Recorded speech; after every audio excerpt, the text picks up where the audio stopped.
วันที่29กันยายน2025นี้สหายพลตรีสอนทองภูมิลาวงศ์อดีตกรรมการคณะประจำพรรคกระทรวงป้องกันประเทศอดีตรองเลขาคณะพรรคอดีตรองหัวหน้ากรมใหญ่การเมืองกองทัพได้พบปะโอ้ล้มพนักงานหลักแหล่งทั่วองค์การกรมใหญ่การเมืองกองทัพ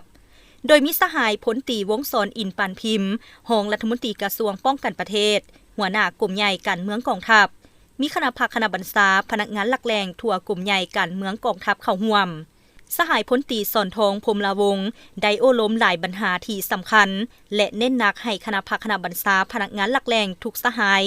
จงพร้อมกันเสื่อมซึมกำแน่นแนวทางนโยบายของพรรคบรรดามติกองประชุมใหญ่ต่างๆขององค์คณะพรรคกระทรวงป้องกันประเทศก็คือกรมใหญ่การเมืองกองทัพระเบียบกฎหมายของรัฐข้อกำหนดกฎระเบียบของกองทัพวางออกให้เข้มงวดพร้อมนั้นจงหำเฮียนบรรดากฎหมายกฎระเบียบนิติกรรมต่างๆที่รัฐบาลก็คือกองทัพวางออกเพื่อเป็นแบบอย่างนำหน้าเอาใจใส่ต้านและสกัดกั้นปรากฏการณ์ย่อท่อต่างๆที่จะเกิดขึ้นในกองทัพให้ลดน้อยถอยลงเถื่อละก้าว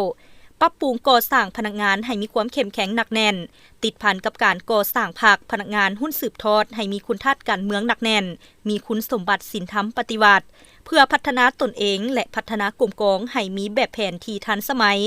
เพิ่มทวีความสามัคคีภายในให้แน่นแฟ้นเพิ่มทวีแก้ไขชีวิตการเป็นอยู่ตามท่าแห่งบ่มซ่อนของกลุ่มกองตามทิศน้ำที่ว่าเพิ่งตนเองกุ้มตนเองและสร้างความเข้มแข็งด้วยตนเองปรับปรุงก่อสร้างกลุ่มกองให้เติบใหญ่เข้มแข็งขึ้นอย่างบ่หยุดยั้ง